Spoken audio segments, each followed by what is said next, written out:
If food prices doubled tomorrow, what could you actually grow to feed your family? Not herbs, not pretty flowers, real food.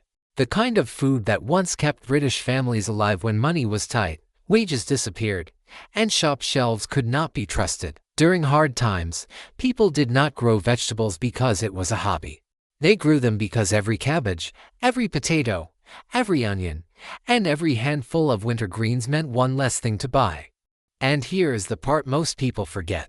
Many of the crops that saved families back then are still some of the easiest, cheapest, and most reliable vegetables to grow today. You do not need a farm. You do not need a perfect garden. And you do not need to live like a full-time gardener. A small backyard, a few containers, or one narrow bed can still produce food for months if you choose the right crops. So in this video, we are going to look at 25 vegetables British families grew when money was tight. But instead of following the usual list, we will group them by what they actually do best. Some fill empty stomachs, some survive winter, some store for months, some grow fast when you need food quickly, and some keep coming back again and again from the same small patch. By the end, you will know which vegetables are worth growing if your goal is not decoration, but real food security. Let's start with the crops that mattered most when survival came down to calories, storage, and reliability. If a family had only a small patch of land and needed real food, not just flavor, these were the crops that mattered first. Cabbage, potatoes, and swedes. They were not glamorous. They were not delicate. But they could fill a plate, stretch a meal, and keep people fed when money was short. Cabbage was one of the most dependable survival vegetables in British gardens. It could be grown in different seasons, used in many different meals, and harvested when other crops had already disappeared. Families grew spring cabbage for the hungry gap, summer cabbage for fresh meals, and winter cabbage for the cold months when the garden had little else to offer. That variety was important. A single cabbage could weigh 3 or 4 pounds, which meant it was not just a side dish. It could become part of several meals. Shredded raw, it added crunch. Boiled with a little bacon or dripping, it became a warm, filling dish. Fermented into sauerkraut, it lasted even longer. Stored properly in a cool shed or pantry, it could help carry a household through winter. During both World Wars, cabbage was not seen as boring. It was seen as practical food. The smell of cabbage cooking in working-class streets meant something simple but important. Dinner was coming. Then came potatoes. If cabbage was reliable, potatoes were the backbone of the allotment. Potatoes gave families calories, comfort, and independence. One healthy potato plant could produce many tubers, and a well-managed patch could turn a small piece of ground into sacks of food. That is why potatoes became so valuable during rationing. They were not just another vegetable. They were the foundation of the meal. A few potatoes could thicken a soup. A bowl of boiled potatoes could turn a thin dinner into something filling. Roasted, mashed, fried, or added to stews, potatoes made almost every meal go further. Experienced growers knew the rhythm well. Seed potatoes were chitted on windowsills before planting. When the soil warmed, they were placed into the ground. As the plants grew, soil was pulled up around the stems to protect the developing tubers from light. By early summer, families could lift the first new potatoes, small and tender, often boiled with mint. Later in the year, main crop potatoes were harvested and stored in sacks, kept dark and cool so they would last for months. This was why potatoes represented more than food. They represented security. When money was tight, a sack of homegrown potatoes meant fewer trips to the shop and fewer meals built around worry. Swedes played a quieter role, but they were just as useful. Larger and sweeter than turnips, swedes were a classic winter staple. They could grow in heavy soil, tolerate cold weather, and produce large roots that were easy to store. By autumn, one swede could be big enough to help feed an entire family. Mashed with butter and pepper, diced into stews, or cooked with carrots into a warming soup, swedes added sweetness, bulk, and calories at a time when calories mattered. They were especially valuable because they could sit in storage through the cold months. Some families kept them in clamps, covered with straw and soil, where they stayed usable well into winter. That storage ability made swedes a form of edible insurance. If potatoes failed, Swedes helped fill the gap. If fresh greens were scarce, Swedes still offered something solid and nourishing. And if the household budget became tighter than expected, a few stored roots could make the difference between a thin meal and a proper one. Together, cabbage, potatoes, and Swedes formed the heavy foundation of the survival garden. Cabbage gave volume and greens. Potatoes gave calories and comfort. Swedes gave winter bulk and reliability. These were the crops that answered the most basic question a family could ask. What can we grow that will actually feed us? After the heavy crops came the vegetables that mattered most when the weather turned cold. Because in a survival garden, summer abundance is only half the story. The real test is winter. When the soil is wet, the light is weak, and most tender crops have disappeared, a garden can suddenly look empty. But British families knew that a few tough vegetables could keep standing long after everything else had finished. Kale was one of the strongest examples. It did not need perfect soil, it did not need gentle weather, and it did not collapse at the first sign of frost. In fact, cold weather often improved the flavor, softening the leaves and making them more pleasant to eat. That is why kale became such a dependable crop in hard times. A single packet of seed could produce enough plants to feed a household again and again, instead of harvesting the whole plant at once. Families could strip leaves from the stems and let the plant keep growing. This made kale especially valuable through winter, when fresh green vegetables were harder to find and more expensive to buy. It could be boiled with a ham bone, stirred into thick soup, or cooked down with potatoes to make a simple meal feel heavier. It was not luxury food, it was steady food. The kind of crop that stayed useful when the budget was thin and the weather was against you. Leeks served a similar purpose, but in a different way. They stood in the ground through autumn and winter like quiet reserves of flavor. While onions were usually harvested and stored, leeks could remain outside until needed. This made them extremely practical for families who did not have much storage space. The process took patience. Seeds were started in spring, young plants were transplanted into deeper holes or trenches, and the stems were gradually blanched by soil. By winter, those thick white stems could be pulled from cold ground and taken straight to the kitchen. Leeks were not only useful because they survived. They were useful because they changed the taste of poor meals. A pot of potatoes and water could become leek and potato soup. A thin stew could become warmer, sweeter, and more satisfying with a few sliced leeks. In a household where meat was limited and seasonings were simple, that mattered. Leeks gave depth. They gave warmth. They made cheap food feel less empty. Then there was Savoy cabbage. Unlike smoother cabbages, Savoy cabbage had crinkled leaves and a stronger ability to stand through harsh weather. It was one of the hardiest brassicas grown on British allotments, often harvested from December onward when other cabbages were already past their best. Its value came from both toughness and texture. The leaves could be shredded and cooked quickly with a little fat, added to soups, or folded into bubble and squeak with leftover potatoes. If boiled too long, it could become unpleasant. With that strong cabbage smell many people remember, but cooked properly, it was sweeter, greener, and far better than its reputation. One good Savoy cabbage could feed a family for several meals, and because the heads were dense, heavy, and cold-resistant, they gave gardeners something precious, fresh food in the months when freshness was rare. Together, kale, leeks, and Savoy cabbage formed the winter backbone of the garden. Kale gave repeated harvests, leeks gave flavor and warmth. Savoy cabbage gave dense, reliable greens. They proved that a productive garden did not have to end when summer ended. For families under pressure, that was the difference between surviving on stored roots alone and still having something green to put on the table. And that lesson still matters today. If the goal is real food security, do not only ask what grows quickly in summer. Ask what will still be standing when the cold arrives. Some vegetables feed a family because they grow fast. Others feed a family because they store well. For British households living through tight budgets, that second group was just as important. A harvest was not truly valuable if it disappeared in a week.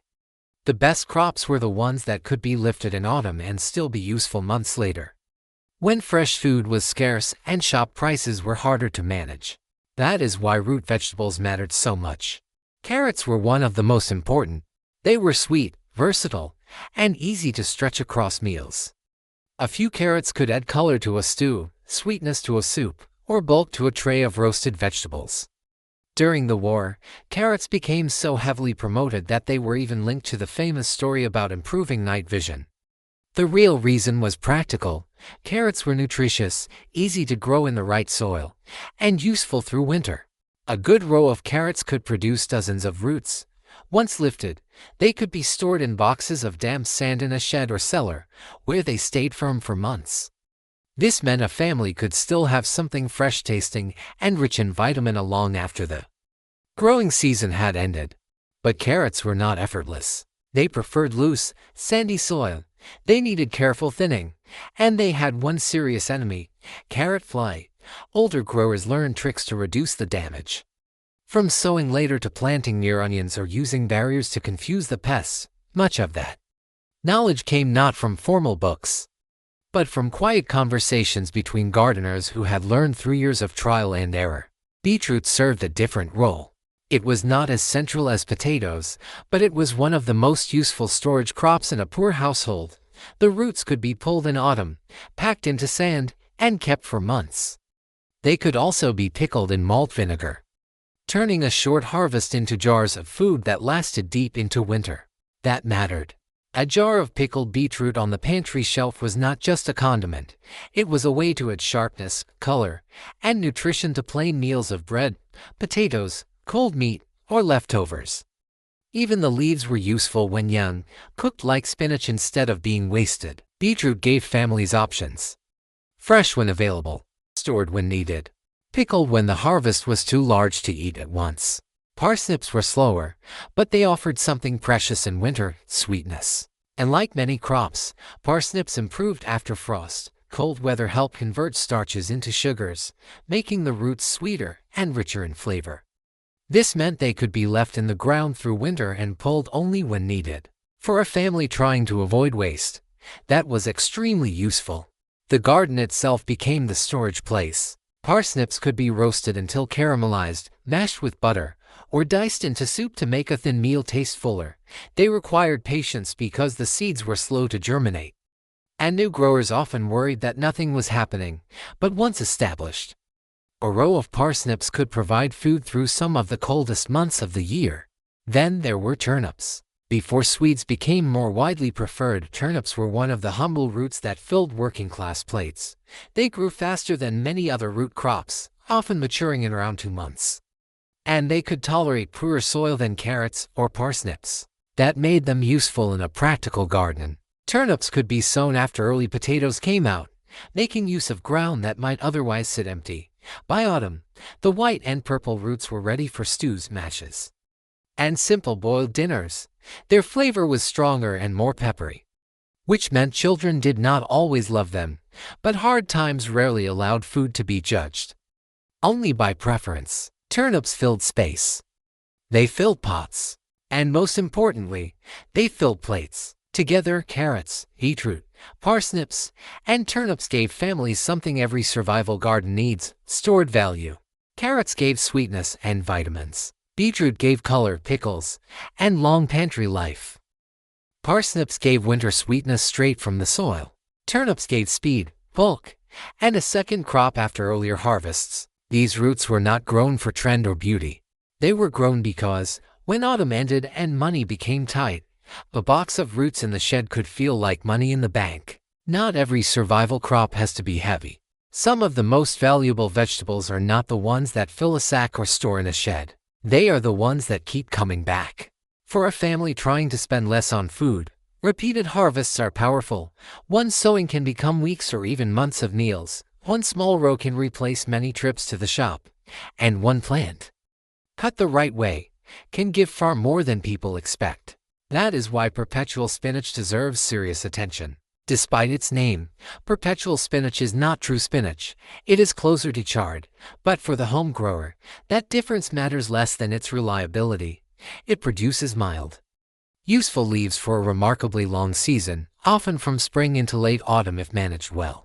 This was the kind of crop that made a small garden feel larger than it really was. Families could cut leaves again and again instead of pulling the whole plant. The plant kept regrowing, which meant the same patch could keep supplying greens for months. In a household where every vegetable had to justify its space, that was a major advantage. Its flavor was milder than true spinach. The leaves could be cooked down in a pan, stirred into soups, added to pies, or served beside potatoes and eggs. The stems could also be cooked, more like chard, so very little needed to be wasted. The real strength of perpetual spinach was not drama. It was dependability. In dry spells, it often held on. In uneven summers, it kept producing. And unlike true spinach, it was less likely to bolt quickly and turn bitter. For a family trying to keep green vegetables on the table without constant buying, this kind of crop was almost perfect. True spinach was more delicate, but still valuable. It grew quickly, used little space, and delivered tender leaves packed with nutrition. Older families often sowed it thickly and cut it young, cooking the leaves almost immediately after picking. Fresh spinach wilts down quickly, so a large bowl of leaves can become a small serving in the pan. But that concentrated green richness was exactly why people grew it. Spinach brought iron, vitamins, and a deep earthy flavor to simple meals. It could be cooked with butter, folded into eggs, added to soup, or mixed with other greens when there was not enough of one crop to make a full dish, like perpetual spinach. It could regrow after cutting if harvested carefully. But spinach had one weakness: heat. In warm conditions, it could bolt, sending up flower stalks and turning bitter. That meant timing mattered. Growers learned to sow it in cooler parts of the season and harvest while the leaves were young and tender. Then came lettuce, the simplest summer crop that many people underestimate. Lettuce was not a winter survival food like cabbage or kale, but during the warmer months it gave families something fresh, crisp, and immediate, when grown as a cut-and-come-again crop. It could supply salads for weeks from one sowing. The trick was simple. Do not pull the whole plant too early. Harvest the outer leaves and leave the center growing. That way, the plant continues producing, giving repeated bowls of salad from the same row, for families with little money. This mattered because a few seeds could replace many small purchases. Lettuce also taught another important survival gardening habit: succession sowing. Instead of planting everything at once and watching it all mature together, experienced growers sowed small amounts every couple of weeks. That kept fresh leaves coming steadily and reduced waste. Because waste was the enemy. A crop was only useful if the family could actually eat it when it was ready. Together, perpetual spinach, true spinach, and lettuce showed a different side of food security. Not storage, not huge harvests, but continuity. Perpetual spinach offered long, steady production. True spinach offered fast, nutritious greens. Lettuce offered fresh leaves through summer if harvested wisely. These were the crops that turned a small bed into a living pantry. And for any modern grower with limited space, that lesson may be even more useful now than it was then. Choose plants that do not just grow once. Choose plants that keep giving. Some crops are valuable because they last through winter. Some are valuable because they store for months. But others matter for a different reason. They give food quickly. For families under pressure, speed could be just as important as storage. When winter supplies were running low and the main crops were still weeks away, fast-growing vegetables helped fill the gap. They were not always the most filling crops, but they gave freshness, flavor, and a feeling that the garden was already working. Radishes were one of the fastest. From seed to plate, they could be ready in less than a month. That made them perfect for impatient growers, small gardens, and families who needed results quickly. They could be sown between slower crops, marking rows where carrots or parsnips would take longer to appear. By the time the slower seedlings were easy to see, the radishes were already being pulled. Their value was not only in the root, it was in the speed. A small packet of seed could produce bright red, peppery radishes in old buckets, narrow beds, or spare corners of soil. Children could pull them straight from the ground, rub off the dirt, and eat them almost immediately. In a garden where many crops demanded months of patience, radishes gave instant reward. They also helped during the hungry gap, that difficult period when stored winter food was running out but summer crops were not ready yet. A few radishes could make a plain salad sharper. They could add crunch beside bread, cheese, or cold leftovers. They did not solve hunger alone, but they reminded families that new food was coming. Spring onions worked in a similar way, but with more flavor. Bulb onions took a long time to mature, but spring onions could be ready in only a few weeks. That made them extremely useful in a practical household garden. They could be sown thickly wherever there was spare soil, between rows, beside compost heaps, at the edge of vegetable beds, or in any small gap waiting for a later crop. They did not need much space, and they gave more flavor than their size suggested. A single bunch of spring onions could lift an entire pot of soup.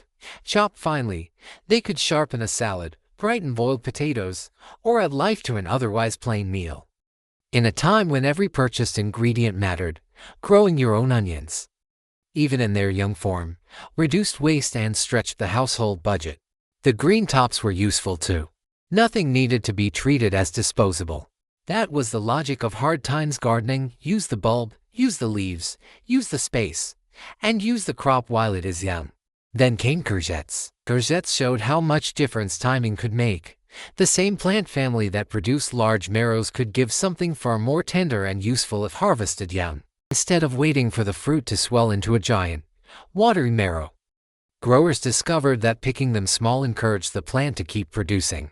This turned one plant into a steady summer supply. A courgette plant can be generous, sometimes producing many fruits across the season if picked regularly. That regular picking is important. Leave them too long, and they become oversized, bland, and less useful.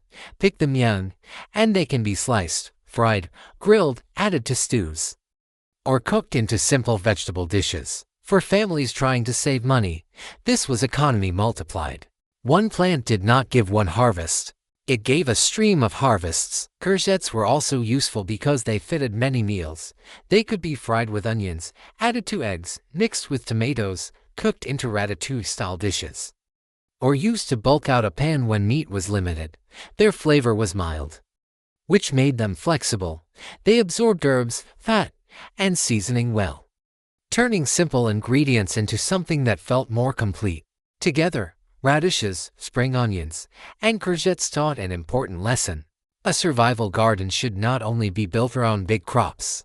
It also needs quick crops. Radishes give results before almost anything else. Spring onions give fast flavor from tiny spaces. Courgettes give repeated summer harvests if picked young and often.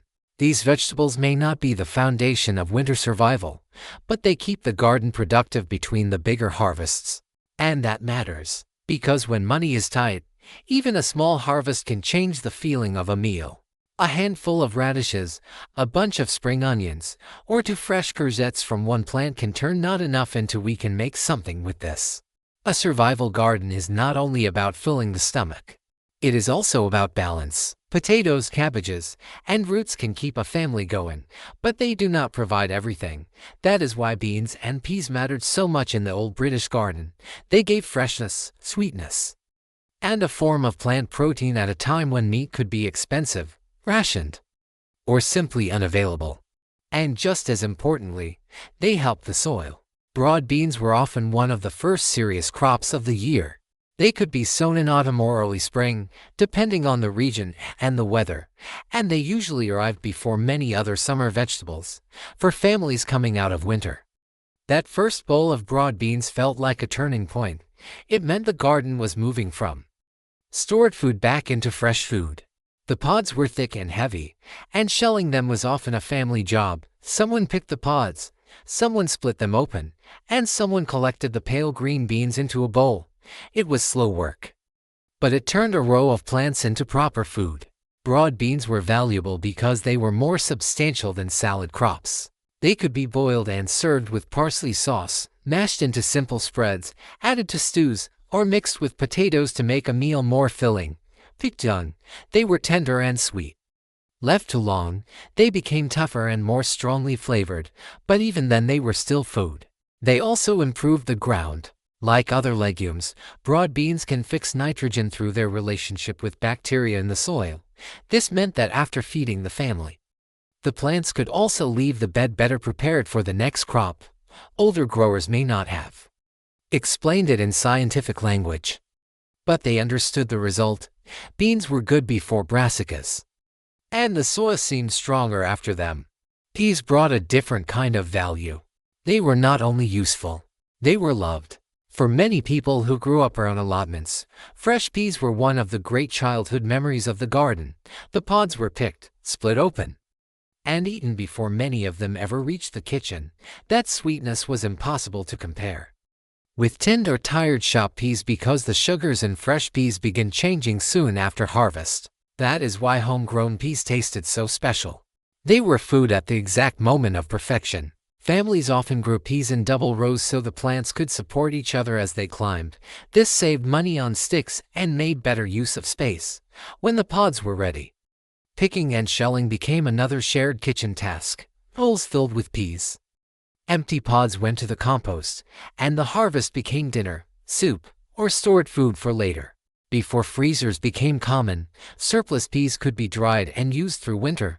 Later, when more households had refrigerators and freezers, peas became one of the easiest crops to preserve. But whether eaten fresh, dried, or frozen, peas gave families something precious: sweetness, and a sense of abundance. Runner beans were the dramatic crop of the allotment. They grew tall, often climbing up bamboo canes, hazel poles, or homemade frames. A row of runner beans could turn a plain plot into a wall of green leaves and red flowers. But their real value was production. Once runner beans started, they could produce heavily for weeks, sometimes months, if picked regularly. That regular picking was essential. Leave the pods too long, and they became tough and stringy. Pick them young and often, and the plants responded by making more. This made runner beans one of the great summer abundance crops. Families could eat them fresh, slice them into stews, salt them for winter, or share baskets with neighbors during periods when buying vegetables was difficult. A strong row of runner beans could feel almost excessive. Every few days, more pods appeared. Runner beans also had a quiet soil benefit. As legumes, they contributed to soil fertility, especially when their roots were left to break down in the ground after the season. For gardeners who rotated crops carefully, beans were not only a harvest, they were part of a long-term system. French beans were less theatrical but extremely useful. They did not usually dominate the garden like runner beans, but they gave a steady supply of slender, tender pods through summer. They were often easier to cook, less stringy when picked at the right stage, and suitable for many simple meals. French beans could be steamed, lightly boiled, fried with a little fat, or preserved in vinegar. Their strength was consistency. Oro could be picked every few days, and as long as the pods were harvested regularly, the plants kept producing. This made them ideal for families who wanted steady food rather than one overwhelming harvest. French beans also showed the difference between homegrown and shop-bought vegetables. Picked young and cooked quickly, they had a clean, tender crunch. Left too long in transport or storage, they lost much of what made them good. That was one of the great advantages of the old garden. Food could move from plant to plate in the same hour. Together, broad beans, peas, runner beans, and French beans gave the survival garden something the heavy crops could not provide alone. Broad beans brought early protein and improved the soil. Peas brought sweetness, nutrition, and food children actually wanted to eat. Runner beans brought huge summer harvests from vertical space. French beans brought steady, tender pods with little fuss. They also taught one of the smartest lessons in practical gardening: grow crops that feed both the family and the ground. Because when money is tight, a garden has to do more than produce one meal. It has to prepare for the next one. So what does this old British garden knowledge teach us? It teaches us that food security is not built from one perfect crop. It is built from layers. You need crops that fill the stomach, like potatoes, cabbage, and swedes. You need crops that stand through cold weather, like kale, leeks, and Savoy cabbage. You need roots that can be stored like edible insurance, such as carrots, beetroot, parsnips, and turnips. You need fast growers that give quick results, like radishes and spring onions. You need repeated harvests from small spaces, like perpetual spinach, lettuce, spinach, courgettes, beans, and peas. And if possible, you need long-term plants like rhubarb, because the smartest garden is not the one that starts from zero every year. It is the one that keeps giving. The real lesson is simple. A productive garden does not have to be large. It does not have to be perfect. And it does not have to look impressive to be useful. The families who grew these vegetables were not chasing trends. They were solving real problems. They chose crops that could survive poor weather, stretch simple meals, store through winter, and reduce the amount of food they had to buy. That kind of thinking still matters, maybe even more than before. Because when prices rise, when supply chains become uncertain, or when household budgets feel tighter, knowing how to grow even a small amount of reliable food gives you options. You do not need to grow all 25 vegetables. Start with one. Grow potatoes if you want calories and independence. Grow kale if you want something tough enough to handle winter. Grow perpetual spinach if you want a small patch that keeps producing for months. Grow spring onions or radishes if you want quick success. Grow cabbage if you want a true survival crop that has fed families through some of the hardest times in British history. The challenge is this. Choose one crop from this list and grow it this season. Not as a decoration. Not as an experiment you forget about. Grow it as food. Then pay attention to what it teaches you. How much space does it need? How long does it feed you? How many meals can it stretch? How much money does it quietly save? That is how old knowledge becomes useful again. One crop. One harvest. One small step toward depending a little less on the supermarket. If this video helped you see your garden differently, subscribe to Nature's Blueprint for more practical growing knowledge, food security ideas, and simple ways to turn ordinary space into something that can actually feed you. And before you go, leave a comment. Which of these 25 vegetables would you grow first if money became tight? Some crops teach patience better than anything else in the garden. Rhubarb is one of them. Strictly speaking, rhubarb is not usually treated like a vegetable in the kitchen. It is more often cooked like fruit, sweetened into crumbles, pies, compotes, and puddings. But in British allotment culture, rhubarb earned its place beside the vegetables because it did something extremely valuable. It came back. Year after year. A single rhubarb crown, once established, could produce stalks for many years with very little attention. That made it different from annual crops like lettuce, beans, or carrots, which had to be sown again and again. Rhubarb was more like a long-term agreement with the garden. Plant it once, look after it lightly, and it would return every spring. For families with limited money, that mattered. A crop that keeps producing without needing new seed each year is a quiet form of security. Rhubarb was also one of the earliest harvests of the year. Before peas, before beans, before most fresh greens, rhubarb could push up through cold soil and signal that the garden was waking again. After a long winter of stored roots, cabbage, potatoes, and preserved food, those first stalks brought something sharp, fresh, and almost hopeful. Many growers used a method called forcing. They covered rhubarb crowns with upturned buckets, pots, or special forcing jars, blocking out light and encouraging pale, tender stems to grow earlier than usual. The result was softer, sweeter rhubarb with a delicate pink color. Today, forced rhubarb is often treated as a premium ingredient. But older families knew the method because it worked. It turned a hardy plant into an early season treat. The tartness of rhubarb was especially useful in the kitchen. Cooked with a little sugar, it could stretch into crumbles, sauces, and desserts that made plain meals feel more generous. During times when sugar was rationed or expensive, rhubarb's strong flavor helped a small amount of sweetness go further. That was its real power. It did not replace potatoes.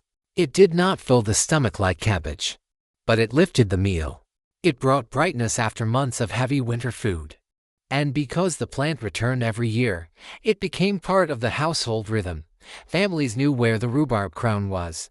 They knew when to cover it. They knew when to stop pulling stalks so the plant could recover. This was not complicated gardening. It was inherited knowledge, repeated season after season. Rhubarb reminds us that food security is not only about what grows fastest.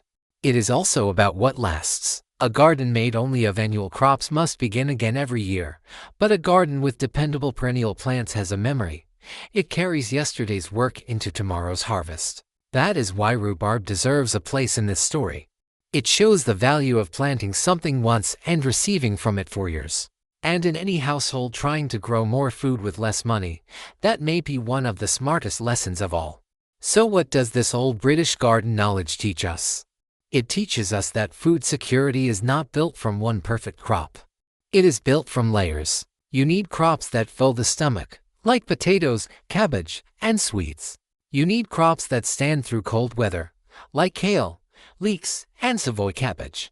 You need roots that can be stored like edible insurance, such as carrots, beetroot, parsnips, and turnips. You need fast growers that give quick results, like radishes and spring onions. You need repeated harvests from small spaces, like perpetual spinach, lettuce, spinach, courgettes, beans, and peas. And if possible, you need long-term plants like rhubarb, because the smartest garden is not the one that starts from zero every year.